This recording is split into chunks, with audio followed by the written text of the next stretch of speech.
ଏହା ହେବା ଅତ୍ୟନ୍ତ ସ୍ୱାଭାବିକ କଥା ମଧ୍ୟ। ତାର କାରଣ ହେଉଛି ଯେ ଇତିମଧ୍ୟରେ ଇରାନର ଇସ୍ପାହାନ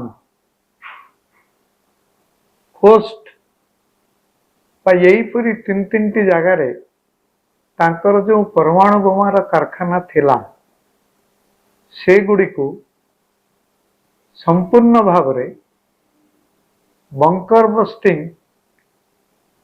ବୋମା ମାରି ଆମେରିକା ସମ୍ପୂର୍ଣ୍ଣ ଭାବରେ ଧ୍ୱସ୍ତ କରିଦେଇଛି। ଇରାନର ଆମେରିକା ବିରୁଦ୍ଧରେ ପ୍ରତି ଆକ୍ରମଣ କରିବାର ସେମିତି ସାମର୍ଥ୍ୟ ନାହିଁ। ଅବଶ୍ୟ ଆମେରିକା ବିରୁଦ୍ଧରେ ଇରାନର କ୍ରୋଧ ଆଜି ନୂଆ କଥା ନୁହେଁ। ଯେତେବେଳେ 70 ଦଶକରେ ସେଠାରେ ଆୟାତୁଲ୍ଲା ଖୋମେନୀଙ୍କ ନେତୃତ୍ୱରେ ଗୋଟିଏ ଇସଲାମୀ ବିପ୍ଳବ ହେଲା, ସେତେବେଳେ ରାଜା ପେହଲଭି ଥିଲେ ସେଠାକାର ରାଜା।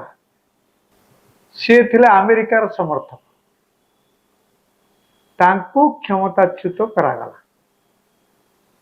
ଆୟାତୁଲ୍ଲା ଖୋମେନୀଙ୍କ ନେତୃତ୍ୱରେ ସେଠି ଯେଉଁ ଇସଲାମୀ ବିପ୍ଳବୀ ମାନେ ସେମାନେ ଏହା କଲେ।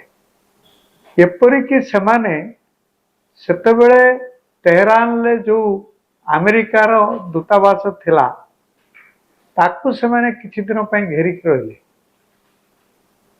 ସେତେବେଳେ ଜିମି କାର୍ଟର ଥିଲେ ରାଷ୍ଟ୍ରପତି।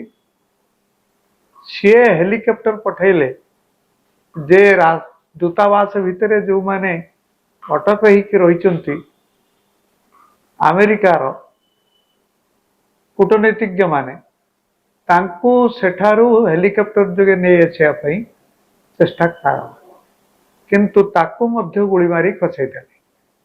ତେଣୁ ଆମେରିକା ସାଙ୍ଗରେ ଇରାନର ବିଦ୍ୱେଷ ବହୁତ ପୁରୁଣା। ଇରାନର ମଧ୍ୟ ବିଦ୍ୱେଷ ହେଉଛି ଇସ୍ରାଏଲ ବିରୁଦ୍ଧରେ। ଏଇ ଇରାନର ଜଣେ ରାଷ୍ଟ୍ରପତି ଥିଲେ ମହମ୍ମଦ ଅହମଦିନେଜାଦ।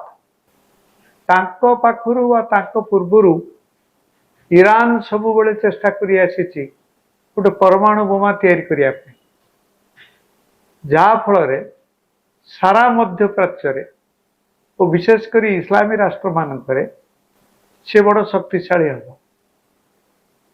ଅବଶ୍ୟ ଏଟା ସତ, ଇସଲାମୀ ରାଷ୍ଟ୍ରମାନଙ୍କ ମଧ୍ୟରେ ପାକିସ୍ତାନ ପାଖରେ ପରମାଣୁ ବୋମା ଅଛି, କିନ୍ତୁ ପାକିସ୍ତାନ ପାଖରେ ଯେଉଁ ପରମାଣୁ ବୋମାଟା ଅଛି ତାହା ମୁଖ୍ୟତଃ ଭାରତ ପାଇଁ ଉଦ୍ଦିଷ୍ଟ।